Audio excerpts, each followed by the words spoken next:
Eroneia, Scuola di Filosofia,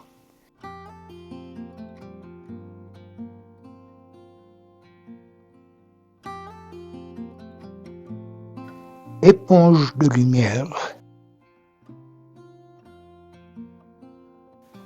Revenir au b.a.-ba de la nature et de la science.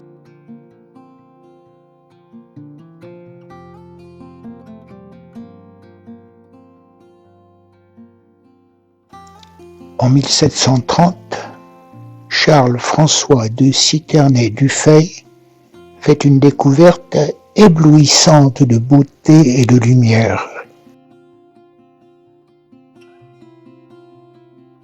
Il découvre que non seulement la pierre de Boulogne,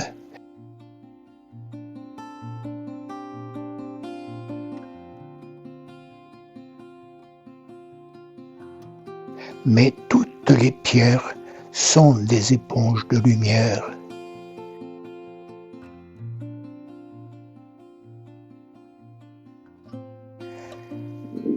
Jusque-là, on ne connaissait que la pierre de Boulogne qui se comportait comme une éponge de lumière, c'est-à-dire qu'après avoir été calcinée, puis exposée au soleil, une fois mise dans l'obscurité, elle rayonnait la lumière absorbée. Or, intrigué par ce phénomène, Dufay cherche alors à comprendre si une telle magie n'appartiendrait qu'à la pierre de Boulogne ou bien si c'était quelque chose qui caractérisait tout le monde minéral.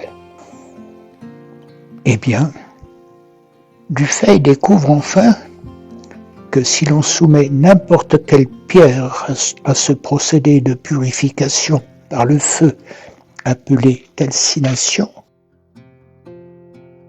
et que l'on expose cette pierre bien purifiée au soleil pour ensuite l'enfermer dans le noir, la magie va se produire.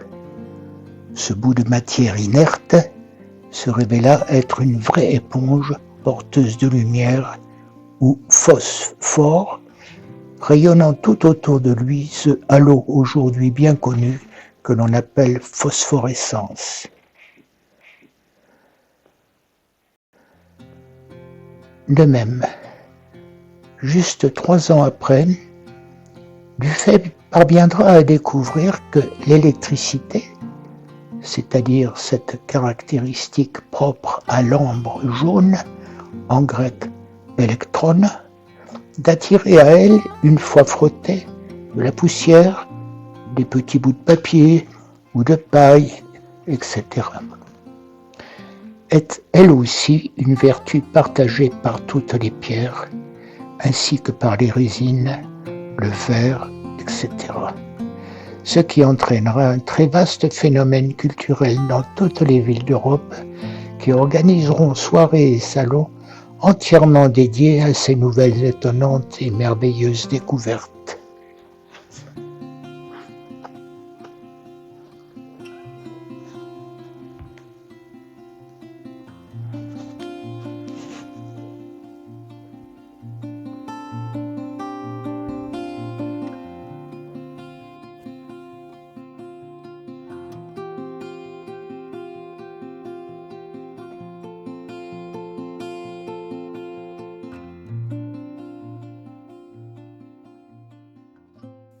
Mais pourquoi je vous parle de tout cela ? Car la nature aime se cacher, comme nous l'a révélé l'obscur Héraclite.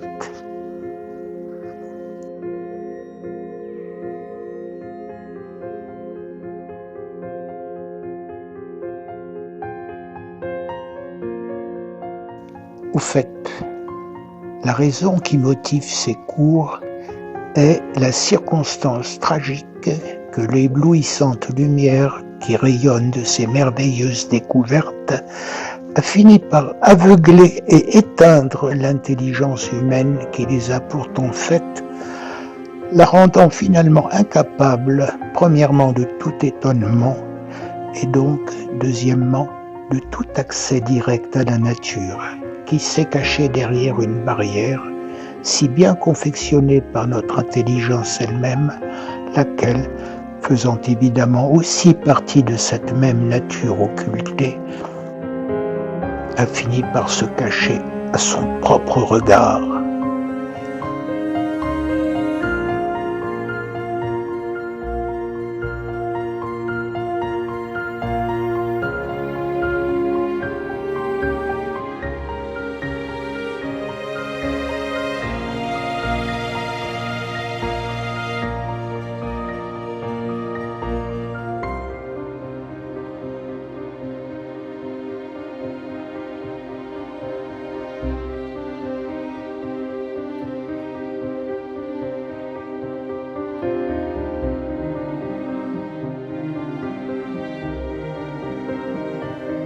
Ces cours se proposent d'apporter un remède très efficace, en fait le seul qui existe, à ce double fléau, et de remettre donc ceux qui les suivent en condition de se remettre à l'écoute du b.a.-ba de la nature, avec la même attention et le même silence qu'une mère lorsqu'elle entend son enfant s'exercer ainsi, timidement, mais avec une inébranlable détermination vers sa langue mère.